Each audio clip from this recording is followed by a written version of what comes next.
মানিকগঞ্জের সিংগার উপজেলা আওয়ামী লীগের সভাপতি, মানিকগঞ্জ ২ আসনের সাবেক সংসদ সদস্য কণ্ঠশিল্পী মুমতাজ বেগমকে গ্রেপ্তার করেছে ঢাকা মহানগর গোয়েন্দা ডিবি পুলিশ। গত ১২ মে রাত ১৫:১২টার দিকে ধানমন্ডির স্টার কাবাবের পিছনের একটি বাসা থেকে তাকে গ্রেপ্তার করা হয়। ডিবির যুগ্ম কমিশনার মোহাম্মদ নাসিরুল ইসলাম বিষয়টি নিশ্চিত করেন। তিনি বলেন, আওয়ামী লীগের সাবেক এই এমপির বিরুদ্ধে রাজধানী ও মানিকগঞ্জের সিংগার উপজেলায় বৈষম্যবিরোধী আন্দোলন, হত্যাসহ একাধিক মামলা রয়েছে। গোপন সংবাদের ভিত্তিতে সোমবার রাত ১২টার কিছু সময় আগে ধানমন্ডির একটি বাসা থেকে তাকে গ্রেপ্তার করা হয়েছে।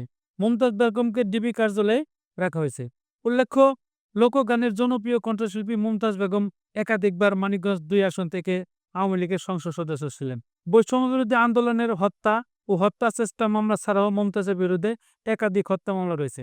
গত বছরের ২৩ অক্টোবর মুমতাজ বেগম মানিকগঞ্জ ২ আসনের সাবেক সংসদ সদস্য ও জেলা আওয়ামী লীগের কোষাধ্যক্ষ দেওয়ান জাহিদ আহমেদ টুলু সহ ও অঙ্গ সংগঠনের ১০৯ নেতাকর্মীর বিরুদ্ধে মানিকগঞ্জের সিংগারে একটি হত্যা মামলা হয়। সিংগারে প্রায় একযোকাকে হরতালের মিছিলের পুলিশের গুলিতে ৪ জন নিহত হওয়ার ঘটনায় মামলাটি হয়। মামলায় অজ্ঞাত আরও ৫০০ থেকে ৬ জনকে আসামি করা হয়েছে। এর আগে ১০ অক্টোবর মুমতাজ বেগম ও ৩৭ পুলিশ সদস্য সহ ৯০ জনের নাম উল্লেখ করে এবং অজ্ঞাত আরও ৬০ জনকে আসামি করে আদালতে একটি মামলা দায়ের করা হয়।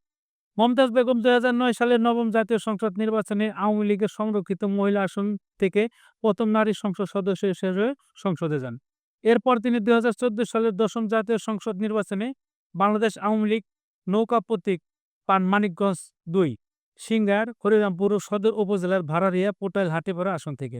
সেই নির্বাচনে বিএনপি সহ কোনো রাজনৈতিক দল মানিকগঞ্জ ২ আসন থেকে নির্বাচনে অংশগ্রহণ না করায় মমতাজ বেগম বিনা প্রতিদ্বন্দ্বিতায় নৌকা প্রতীক নিয়ে জয়লাভ করেন।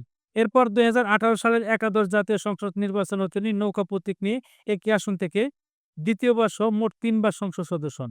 সংসদ সদস্য হিসেবে এলাকায় তেমন কোনো উন্নয়ন বা দুর্নীতির অভিযোগ না থাকলেও সে তার সংসদীয় এলাকায় আওয়ামী লীগ সহ সকল অঙ্গ সংগঠন নেতাকর্মীদের সাথে তার পছন্দের ২-১ জন নেতাকর্মীদের মন রক্ষা করতে প্রায় সকল নেতাকর্মীদের সাথে দূরত্ব তৈরি করেন এবং ২০২৪ সালের ৭ জানুয়ারি অনুষ্ঠিতব্য দ্বাদশ জাতীয় সংসদ নির্বাচনে তিনি নৌকা প্রতীক নিয়ে মানিকগঞ্জ ২ আসন থেকে জেলা আওয়ামী লীগের কোষাধ্যক্ষ দেওয়ান জাহিদ আহমেদ টুলুর স্বতন্ত্র প্রার্থী হিসেবে নৌকা প্রতীকের প্রার্থী মুমতাজ বেগমকে পরাজিত করেন। দ্বাদশ জাতীয় সংসদ নির্বাচনে মুমতাজ বেগম নৌকা প্রতীক নিয়ে পরাজিত হলেও সে সিংগার উপজেলা আওয়ামী লীগের সভাপতির দায়িত্ব পালন করায় উপজেলা আওয়ামী লীগ সহ সকল সহযোগী অঙ্গ সংগঠনের নেতাকর্মীরা দুভাগে বিভক্ত হয়ে পড়ে এবং উপজেলা আওয়ামী লীগের রাজনীতিতে ভাটা পড়ে। মুমতাজ বেগম তার নির্বাচনী এলাকা সহ সংসদে তার এলাকার উন্নয়নের চেয়ে শহীদ প্রেসিডেন্ট জিয়াউর রহমান, বেগম খালেদা জিয়া সহ তার নিজ দলের নেতাকর্মীদের কটূক্তি নিয়ে বেশি সমালোচিত ব্যক্তি।